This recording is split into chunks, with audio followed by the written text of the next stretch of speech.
everyone, and welcome back to another episode of the Two World Podcast. I'm leading us off today, and I am, as always, Barney, and I am joined with my regular co-host today, Jacob. Right, and another guest that we have with us, the other half of one of our previous interviewees. I will let her go ahead and let us know who's joining us today. Sure. Hi, I'm Julie. Nice to be with you. Yes, we are always thrilled to have a number of different guests.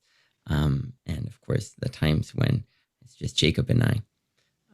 One theme that we have noticed through our podcast so far is how travel and the people that we interact with through travel or who have traveled to meet us shape our lives and shape the direction of our faith, help us understand a little bit more about our faith as well. In my situation, of course, Thailand played a huge role on kind of igniting my personal faith and shaping the direction of my life. And at that time, I was not an English teacher, but more of a volunteer helping the people in Thailand in my area. But currently in Japan, I do definitely teach English. And I have found that I even kind of circled back to my original job, teaching English with little kids. And I'm so thankful that this has happened. And of course, I'd never predicted that it would have happened, but it's just one of those things that you find in your life when God is leading you and taking you here and there. Julie, it seems that maybe you have a little bit of experience teaching overseas or teaching students for whom English is not their first language. Would you mind getting us started, telling us a little bit about your background in that way? Sure. I have always loved making friends from other countries. And when I was in high school, we had every year our school would have a few exchange students, and some of them became good friends. And then when I went to college at Marietta College in Southeast Ohio, loved getting to know some of the international students. When I was there also were not very many students. There was a program, though, where every year 2 visiting scholars from China, Southwest China, came to study at my school for 1 year. And every year, they became 2 of my favorite friends. They were a little older than me. They were teachers and coming on assignment to teach for a year and take classes. But so it was always an interest in the back of my mind. And then one of them really challenged me my senior year. Would you consider coming to China? It would be so helpful to have someone come and teach English who loves Chinese people. And at first I dismissed it. I just thought, I'm not leaving the US, or I have a whole family here. And but the more I thought about it and considered it, the more irresistible the invitation became to me. And my best friend from college ended up going with me, and we went to teach for a year. And we were teaching at a university that at the time was a quality university, but has since become sort of like an Ivy League kind of university. So it's fun for me to tell friends that I meet from China that I used to teach at the Southwestern University of Finance and Economics, because then they think I must be like very qualified. Then I tell them that, this was 27 years ago and you didn't even need, a master's degree. And they're like, oh, but it went on to become a really reputable university in China. But yeah, I taught English writing and reading, and they do something called intensive reading and extensive reading in China, and conversation. And so I had almost 400 students. And it was my first time teaching full-time post-college and my first time ever leaving the country. So it was the experience of a lifetime. Was there some connection with Marietta that you would have that that this got started, like a sister city or sister college relationship, or how yes, did that get started? exactly. There was an economics professor at Marietta College who I just, I had a dream about his family. This is really random, but a couple months ago, I had a very vivid dream about his family, and I found his daughter. His daughter's name is Marietta. She was born in Marietta, They had come from China to Marietta. He had a daughter named Marietta. And in my dream, I saw her and I was like weeping. And I was like, I don't know if you understand how much your dad ended up changing my whole life.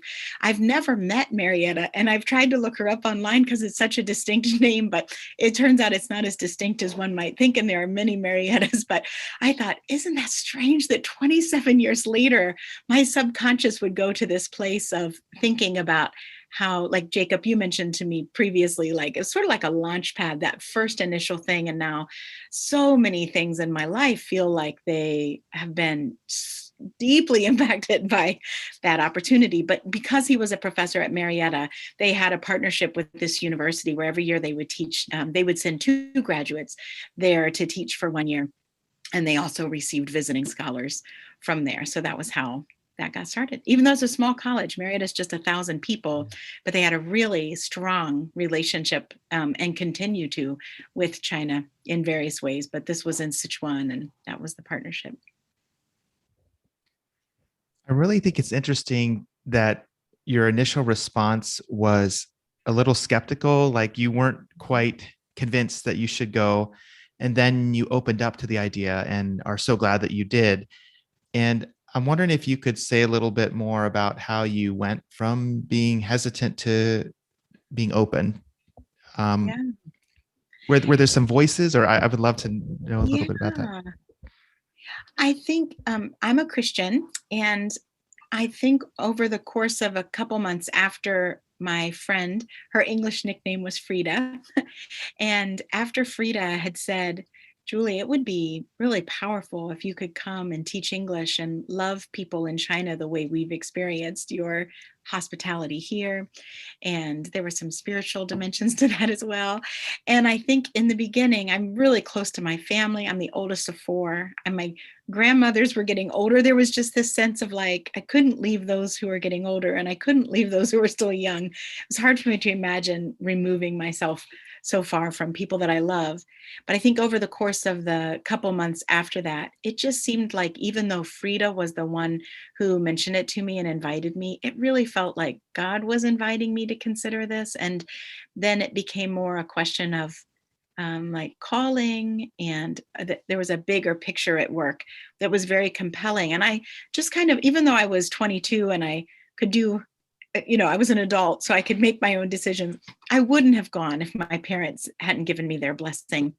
And I kind of thought that would sort of be the end of it. I thought I would tell them that I was considering this. They would say, that's way too far. We need to be practical. We need to repay college.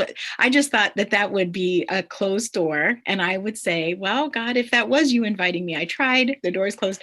But both of my parents, especially when I said, I sense that there's more to this invitation than just a casual invitation. I think maybe God is asking me if I would do this. Both of them responded with so much support of, it's always important to say yes to God. And if he invites you to go, you should go. And I just sort of thought that would be, the decision would be done in the water, so to speak, but it wasn't. It was very live. So anyway, I ended up going, and then I ended up going back and back and back. And now I've gone multiple times and hope to live there again in the future. So that one decision was a springboard for many future decisions. Do you typically go to the Sichuan province each time, or have you been in a number of different places there? Yeah, I've had the opportunity to travel a few places, but the two provinces where I've spent the most time are Sichuan. So I taught English there for 2 years, and both those years were in Sichuan. And then I made another trip a couple years later to visit friends in Sichuan. And then the summer after John and I got married, we call it our international honeymoon. We had an opportunity to go to China, which was just wonderful. And we went back to Chengdu, and I got to introduce him to some very dear friends that had become like family to me there. So I've been in Sichuan 4 times, 2 of those for a year-long service of teaching, and then 2 were shorter visits of a week or 2. And then, since then, I've spent multiple summers, I think maybe 6 summers in Qinghai province, which is just north of Sichuan, and in the city of Xining, the capital city. So Qinghai John likes to say is right in the middle of the country, because if you look at a map, it's almost in the middle. But I was crunching some numbers, and I could be wrong about this, but if my estimates and number crunching was right or close to right, only about 1% of the population lives west of that city, and about 99% lives east of the city. West of the city is Tibet and Xinjiang. It's lots of deserts and mountains and small, very small populations. So while it looks like it's close to the center of the country, most people in China consider it the far, far west, because it's west of almost everyone that lives in China. So most of my time has been spent in the western part of China. One thing that Barney and I have talked about before is when you visit a place, sometimes you come in with a preconceived notion about what your time will be like there, what your contribution will be, and then you're surprised by what emerges, and you often learn a lot about yourself and about the world. And this first decision to even go was the process of you opening up. And Yeah. I'm kind of wondering, as you were there, were you presented with other situations where you had to kind of work through it and open up to a new reality that emerged, or a new role for yourself or understanding? I'm wondering if you'd be willing to share a little bit about some of those experiences, because I think for our listeners, particularly for them, if they're thinking about going abroad or haven't had an intercultural experience yet, it's helpful for them to hear like what they might experience and how help in the long run, how insightful and helpful it can be. Yeah. I did not have much international exposure except for a few friends, but I just remember when you talk about culture shock, I just remember being like just so blown away, just even by food, because I had just grown up like with meat and potatoes and Kraft macaroni and cheese, and my parents just weren't real adventuresome in what they would cook or where we would go to eat. And I also don't think that was maybe as common in the 70s and 80s as it is now. So I just didn't grow up eating different kinds of food. It wasn't just that I didn't eat Chinese food, it's just that I didn't eat different kinds of food. I just ate like West Virginia, Ohio, comfort foods every day, hamburgers and green beans. And so I just remember the first morning we went to like the cafeteria, and Chinese, many times if you go to have breakfast in China, it's very, sometimes I say something and then I realize that, well, that was 30 years ago and things have changed a lot. So just at that time in the mid 90s, especially, but it is true to this day.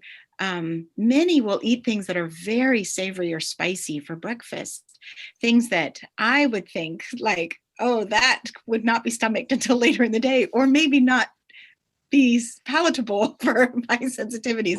I was in Sichuan where they eat a lot of spicy food. So I just remember the first morning someone asked me to have breakfast, and then they served something, and it was like a kind of eel, and it was really, really spicy. And I just remember thinking like, I don't think I could eat spicy eel for dinner, but I definitely can't eat it for breakfast. So just those first days thinking like, what am I doing here? Like everything is so new. It's wonderful if you have an opportunity to go to a place where things are so different from where you're from. And things at that time, especially in the mid 90s in China, I felt like they were as different as they could possibly be from my own background. The way education was approached, the way the political setting was everything felt so different. It's almost like if you had a spectrum, it's like if the excesses of the US were in this direction, then the excesses of China were in this direction. Just so different. And so I think initially there's just kind of a reaction of like, how could you do it that way? It's just like what the textbooks say. I had kind of a textbook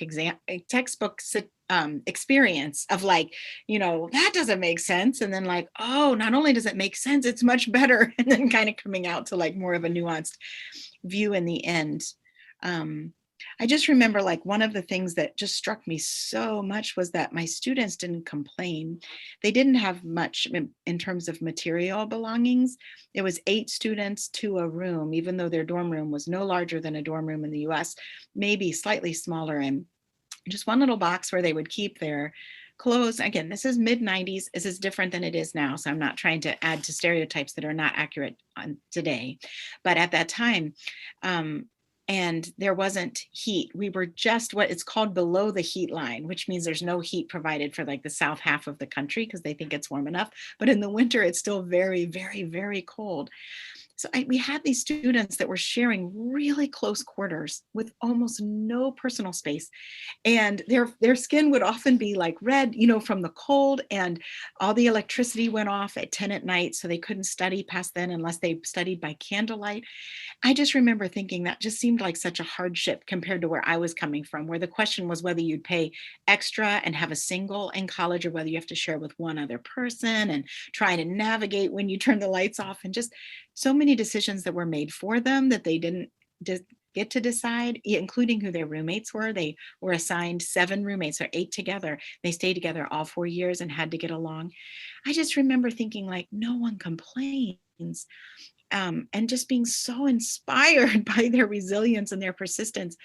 And then later, I realized how some didn't feel like it did any good to think about what they wish could be different because things were kind of determined for them. So that's just one example, but it felt like there were a lot of things where there was sort of a wave of experience of either like, I don't like how something is done and then I come to appreciate it, or I'm really attracted to something and then I see there's kind of sometimes a hard reason behind it. And but it it definitely changed my life to see. I'm trying to remember what the question was. I kind of just went off on it, but it's definitely life changing to see how different people live. And I did just try to stay open. I know one thing you mentioned was if someone was going abroad for the first time. I will say one thing that made a huge difference for us was you need to find. I started to say need, and then I thought it was too strong. It's not too strong. If you do have an opportunity to go to cross cultures, whether it's out of the country or having a cross cultural experience in this country, I think what I'm about to say still applies. But there were some people around us that didn't, there were some foreigners. I'm calling myself a foreigner when I was living in China, other foreigners like me living in China that did not appreciate China coming from the US. And because it was a different standard of living, and because the language was so hard, and because things were so radically different, they had such a critical spirit about just being stuck in this place that they didn't want to be. And even if you try and like hold to like a positive view of things, it just influences you because that's what's being emphasized. And then after we'd been there for several months, we had an opportunity to find some friends, some foreign friends that loved living in China. And it was a total game changer for us because the things that were hard about living cross culturally were still true. Those things didn't change. And sometimes they were kind of drastic. Mid 90s that were kind of drastic. They were hard to be in a place that was so different, and things that were, in fact, that's where I went through my first pandemic. Cholera came to campus and I got really sick. So there were some things that were hard, but you had a group of people that were saying like, okay, given that that is how it is and it's cross-cultural and it's challenging, here's our favorite restaurants, our favorite foods, what we love and admire about the people, things that we could never do in our home countries. And to hear them say just a steady stream of like, aren't we blessed to live in this place with these beautiful people? I really think part of why I love China as much as I do was because God was generous with me and introduced me to some friends who loved China, the culture, the people. And then I saw it. I saw the culture and the people through that lens, looking for just the beautiful evidence of God's handiwork in their lives. Yeah. So if you do have a chance to cross cultures, try and find someone that you can relate to that has some things in common with your cultural background, who really appreciates the culture you're crossing into, because there'll be a cross cultural guide to you and they'll give you eyes to see what's beautiful in the midst of culture shock and in the midst of tensions being high, of adjusting to things being different. Yeah, did you one thing I noticed in my own experience is kind of how um, I was treated initially, especially by the people I was working with, or like the people that were kind of living near me. And then as the year went on, like how that changed. And my sister, she actually taught in Sichuan province as well, taught English, but just Yeah. I think for a summer. and she has really long, curly, red hair, and the students were very attracted to that. Yes. And just curious how you had the chance to be there for much longer. What, like a year stint each time? Did you notice changes how like your students reacted to you, or like the fellow faculty, or the people around you? Did you see any kind of shift? Um, either kind of like feeling like they're relating more genuinely to you, or any kind of changes that you noticed that took place over that time? Interesting question, Barney. The friend that I taught in China with the first year has very long red curly hair, and I had pretty long, lighter colored hair. So between the two of us, we attracted a lot of attention.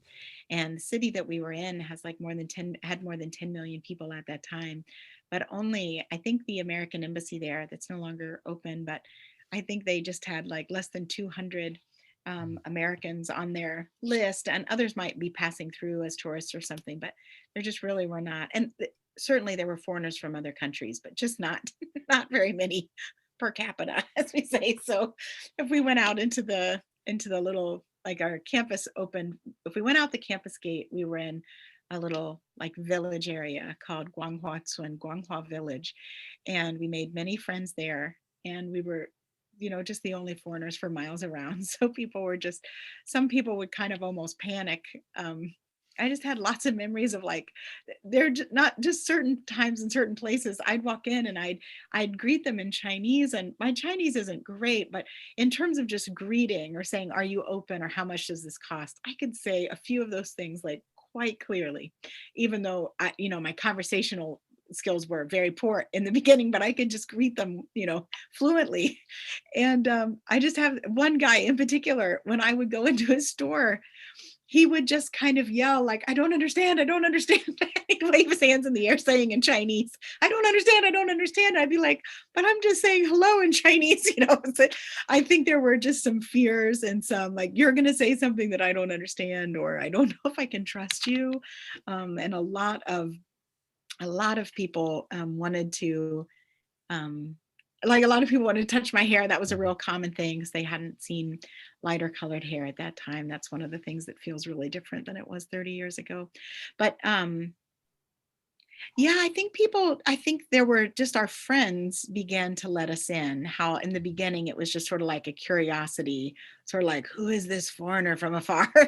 And then over the course of several months, when it seemed like we were really trying to have as much as possible an open heart to learn from others, and um, really seeking to win their trust and be good friends, then instead of it being like a big leap, sort of like, "You're far from me, but I'll cross this big gap to like extend hospitality to you," it started to feel more like a friendship where you could just kind of confide in each other and share with one another. And two, especially, it's not only two, but there are two friends I made that first year in 1994 that are my very dear friends to this day. I mean, I've interacted with both of them in the last week, and it's kind of amazing. And they happen to be living in the US. One of them is a teacher in Florida, and one of them is in California. And but it's just amazing how some of those friendships started. They were very deep and very sincere and have continued for years and years. um, like there's one, yeah, we'll stop there for now. There was one other thing that was on my mind, but it's left me. It was really interesting to hear you talk about the mindset of your students. They had just a real sense of flexibility and gratitude for what they had. And maybe as you observed that, it sounded like, well, it was inspiring. You said it was inspiring, but it also shed some light on your own culture that you grew up in. And maybe coming from the US at that time, the mindset of students maybe was much more entitled, like they Yeah. expected, and so I'm kind of wondering, um, were were there some things that you learned that impacted you, that inspired you in China, that you brought back with you, that when you re-entered culture here in the US, there were some things you had to work through about American culture because you would learn to appreciate the Chinese way. And coming back to the US, you're like, oh, I wish that this were still, applicable, or I wish that this mindset were more prominent here, some stuff like that. Definitely, Jacob. I appreciate that question a lot.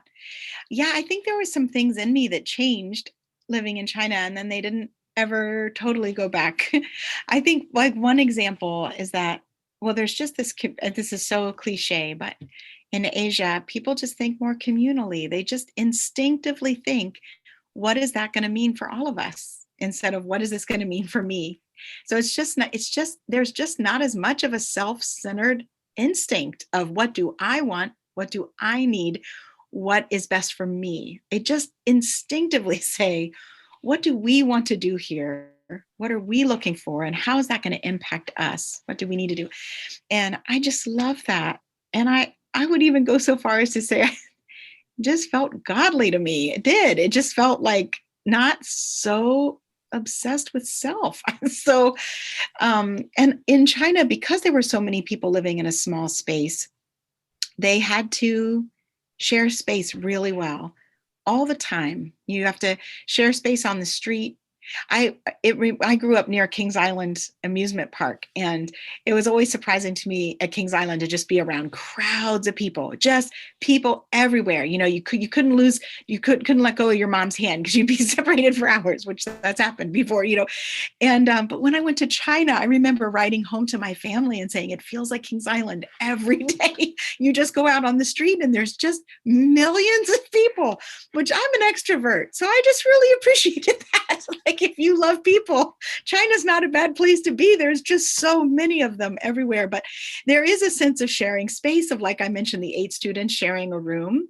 Well, they had to share space like to the nth degree. Like there was no private space, but as a result, in China, a lot of people consider their roommates of those 4 years to be like siblings to them, because they studied like on each other's laps. There was such a sense of being kind of clumped together. And I think I just really appreciated how smaller spaces and learning to share space influences relationships. So one thing that's kind of funny about John and me is we have what is considered in the US to be a little house. I don't really think it's that little, but others tell me it's very little. It's about 1,000 square feet. And I got it before I was married. Then when I got married, people said, oh, you're getting married. Where are you going to move? I was like, oh, we got our blue house. It's perfect. Then we had Violet, and they said, oh, you're going to need a bigger place. Are you kidding me? We have plenty of space. So then we had Rosie, and then we adopted the 2 boys. And even through all those transitions, people would say, are you still in your blue house? And I think, and it is true that there are times when John and I look at each other and say, are we still in this blue house? Because it is getting a little smaller as our kids get bigger. But it just seems like there's that vision of, if we learn to share space, if we watch something there's only one TV screen. So if we watch something, everyone chooses it together. We're not like in separate rooms on separate screens. And also, if we all watch something at the same time, we're physically, literally on each other's laps. But there's just something that happens if you like squeeze around a dining room table where everyone can reach the food in the middle, and you kind of squeeze in the kitchen. Just yesterday, John was like, I'm sorry, I'm right in your way. I'm like, that's exactly where I want you. It's just right there. Like there's a way that close proximity can increase connection. And it just is, we have a lot to learn from a country where people have had to be so close to each other and have learned to share space well. And I think in the US, we don't always know how to share space very well. We have our own cars, our own bedrooms. But even just one other car on the road and people are honking and we're not very accustomed at sharing space. And that's one thing. That's only one example, but that's one thing that I think has really stayed with me, is communal thinking and wanting to share space. And even when the students hear that in the US, a lot of people just have one roommate or they live alone, instead of that being like, oh, if only, they're like, that's so lonely. Like, if you only have one roommate and they don't want to study with you, who do you study with? There's such a sense of like savoring all the people that are there to share life with and share a meal with and exercise with. And I just love that priority placed on relationships and closeness. Yeah, I'm one thing that struck me during our conversation, and I think you've touched on it in a number of ways already here and there, but um, you went to China the first time, and you went back, and you've been back and back and back. What is it about the country, or about the area, or about a number of things that makes you keep thinking that you want to go back? Huh. Good question. Um, I do I do love the culture. I just appreciate the hospitality so much, such a sense of welcome. Um, I love the emphasis on music and the arts and beauty. And there's just colors and flowers and beauty everywhere you turn. Um, I appreciate deeply the friendships that I've made there through the years, and appreciate the chance to stay connected to people that I care about. The language is just about enough to make me lose my mind, but I do love it. When I think about I'm trying to become like more conversationally fluent, I just want to give up and throw in the towel. It's a very hard language. I think it's a really hard language with the tones and the it's not, if anyone's listening and doesn't know, it's not phonetic. So when you learn a word, you have to learn how to draw it, but then you have to learn how to pronounce it. And the drawing doesn't tell you the pronunciation. So it's almost, you almost feel like you're learning two languages at the same time. So when I think about trying to become proficient, I just want to give up because it's really hard, even though I've been working on it so many years. But if I just think about how beautiful this incredible language is and the history behind it, and even the each character, like so many of them are like really poetic and beautiful. Like there'll be radicals for different pieces that come together to make a new word. Like the character for peace is the symbol for a woman, and then a symbol for like she's present in the home, or she's present in the business or in the conversation. And that's the word for peace. Now, I don't know where that came from, but I love the idea that the symbol for peace and contentment comes from there's a woman there. And I think that inspires me. Like, I want to be a bringer of peace, that someone would say, well, Julie was there. It was peaceful. We felt content. You know, I'm sure that I'm taking poetic liberties, but that is literally what the character means, you know? And so when I think about how beautiful the language is, then I just feel like let's not get too distracted by proficiency and just savor this incredible language that I get to study. So I do love the language. I love the music. I love the energy. Chinese history is so interesting to me, especially modern history, like in the last 100 years. And I just think there's a whole lot of people that are trying to figure out who they are and where they're headed in their country. And it's a time of um, just a lot of curiosity and openness. And I want to be a part of it.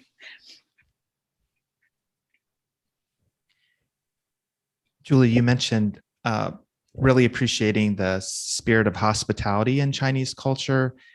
And Barney and I have talked before about how encounters centered around hospitality are so dynamic because often the host is there to give to the guest, but how also there's this dynamic exchange where also the host receives from the one that they're giving to. And when I got to visit with Barney in Japan, there's this concept he was telling me about, and hopefully I have it right, Barney. Is it omotenashi? Oh, yeah. Is that right? And it's this kind of posture of hospitality that's not contingent upon somebody being a part of your group or in a position to give you anything, but you do it just because that's what the right thing to do is. And I guess I'm kind of wondering if you could unpack a little bit more this kind of vision for hospitality, which is very refreshing to me. And it seems like it's a connector to what I experienced when I was visiting with Barney, it's a transcendent value that can be in all cultures, but it's this idea of hospitality that brings you out of yourself, and you can encounter and serve and be open to other people, and for them to shape you too. I don't know if there's anything more that you'd want to say about some of your experiences of hospitality with, students that you served, or people you've gotten to know over the years. And then, like Barney, if you want to also add any connectors too, I'd love to hear from both of you on that. Yeah. Yeah. I think the collective thinking plays a part in that a little bit. So when I went to China, and there weren't very many foreigners there in that area at that time. So anyone who saw me, they responded like, you have come to be a guest in our country, in our culture, in our city, on our campus. So it felt like everyone would treat me as a guest. It's unique in that they could tell by looking that I was not from there, and not all countries. And in the US, you don't know. In fact, it's very frustrating and offensive when you assume someone wasn't born here and they've been here 4 generations, but they're, so it was a different dynamic in that way. But because that is the case in China, that at a glance, people would know that I was not originally from there. They just responded as though they were the ones who had invited me, almost just sort of like, how are you doing? And what do you need? And there was just such a sense of like, is our city hosting you well? Is our country treating you well? Is our culture working for you? Is there something you need? And this is kind of taking like maybe a darker turn than what your question intended, Jacob. But I think when you talked about things we struggle with when we come back home, that is something that has just been deeply painful to me coming back to the US, where it is really often not the same. There are some exceptions, so I'm not trying to say all people everywhere or anything like that, but there really is, in many cases, something more like the opposite. Like, I'm not sure if you're from here, therefore I'm not sure if I trust you. I'm not sure if I want you here. And I know it varies from state to state, city to city, and there are hospitable people all over, but there is a sense of like, instead of welcoming the outsider, it's really like a lot of suspicion toward the outsider or something, and holding them at arm's length. And so yeah, I love that about China. And it's hard for me here sometimes when I see that the opposite is the case. And there's such a willingness to displace themselves. Like, I'll give you the food that I was going to eat myself. I will set down the agenda I had for this evening because I have an opportunity to host someone who might need a meal, or a friend, or a hand with something. There's such a high priority placed on being available to welcome someone in. And that's really hard to hold on to here. Like, our daily lives, our schedule sometimes doesn't make room, like in a month, to welcome someone in, let alone daily, to sort of hold space for like, but what if someone shows up? Is there a space for them to disrupt the plan? And I just love one thing that I say. There are some expressions that I say now in Chinese, even though I'm in the US, because there isn't an English equivalent. So I just teach my friends the word because I have to say it because there isn't an English word. And one of those is around hospitality. As you're leaving, the most common thing to say as someone's leaving, there is a word for goodbye. It's 再见. Some people might recognize that, but a more common word if someone's leaving you, especially if they've been in your space, they've been in your classroom, or they've been in your home or in your office, as they're leaving, you say "manmanzo," and that means literally slowly, slowly go. Like, don't be quick to leave me. Stay as long as you can. I don't want you to go quickly from this space. And it's also customary to walk with someone sometimes really far. Like, we would visit someone in a university, and then they would walk us to the gate to a taxi. And sometimes it was almost a mile walk, but they would take us until we would like get on a bus or get in a car or go in a way that they probably wouldn't keep going with us at that time. And and just saying, Memenzo, like slowly, slowly go. Don't rush away from me. Let me stay with you as long as I can. And I just think that's beautiful. Wow, that is beautiful. And I'm so glad that you applied the question to the realities of life here in the US right now, busy schedules and also navigating a culture that struggles sometimes with welcoming the stranger, pardon me, welcoming the stranger and Yeah. being open to the immigrant and the refugee. And that's actually a theme we've talked about a few times already with some guests. Last week, Thomas Dunn was talking about our friends from the Congo. And Barney, I'm wondering if, not to put you on the spot, but as you heard Julie share, you have this window also into some maybe similar dynamics, having lived in the US so many years and still coming back, and also being in Japan where there is such a spirit of hospitality. Does that resonate with you, what Julie shared? Do you have any kind of additional thoughts or affirmations for that? Yeah, maybe if I can talk first about what you said about omotenashi, and then kind of thinking of an example from my life here. I was shopping with a friend in just a like a dollar store, basically, and we saw someone. We were looking for something, and saw someone there who had like a lanyard around her neck, and so we thought Uh-huh. she must be an employee, and we said, do you know where this is? And then she's like, oh, let me think about it. And then I whispered to my friend, I was like, what if we just asked somebody who doesn't work here? And she's like, I think it's this way. And indeed, she was just a fellow shopper and Yeah. wasn't at all employed at that store. And she went out of her way during her lunch break to help us find this item. Mhm. And I thought, if you said that to someone in the US, they'd be like, go ask someone else, or why are you bothering me? I don't know where it is. Um, but then Uh, from kind of my own personal life here, kind of where I have the roots here, my wife helped me realize that maybe, I mean, I'm much more introverted than most people maybe, but she helped me see the importance of neighbors, mhm. right? In the US, especially where I grew up, your neighbor is not very near to you at all. Yeah. And sometimes in the US, your neighbor is right next door, but you've never seen them or never Right. talked to them. Yeah. And so it feels like they could be a mile down the road. Mhm. But here, my wife often points out to me, well, you didn't notice that about the neighbors, or you really don't know their names, or you really don't this, or really don't that. And maybe it's just because of my personality, or maybe just I grew up kind of not focusing, letting Yeah. the neighbors be. But the culture here, it's really important to Yeah. consider the neighbors, Yeah. and yeah, and to have relationships with the neighbors.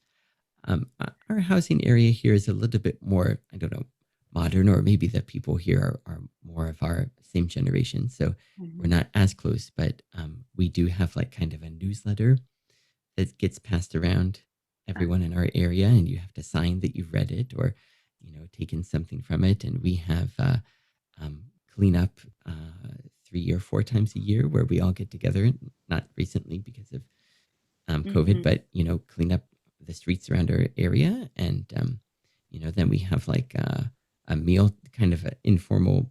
You know, some food is provided, but we can hang out together or just take it where we want to go. But um, in my wife's parents' situation, they're very close, and if someone gets married, even though they're not related, everyone, you have to invite everyone from the neighborhood just because they're so close. Yeah. And recently, someone passed away in their area, and everyone is affected by it, Mhm. even though they um, are not related to the person. And everyone will go to the funeral and contribute to getting ready for that. Mhm. And that's probably something that you have similar experiences to where you were. And yeah, it's just something about really, you know who your neighbors are, and being the importance of being a neighbor. Um, it extends, even to the person Yeah. who is shopping at the same store with you, right? Yeah. Yeah. Yeah.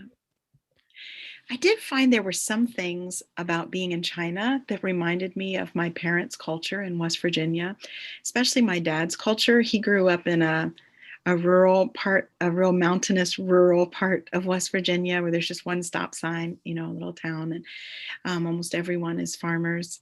Um, but I felt like when people would say, oh, the US is like this and China's like this, there were many times where I'd be like, well, maybe, but my family and my roots in West Virginia are a little similar of the value of taking care of the elderly.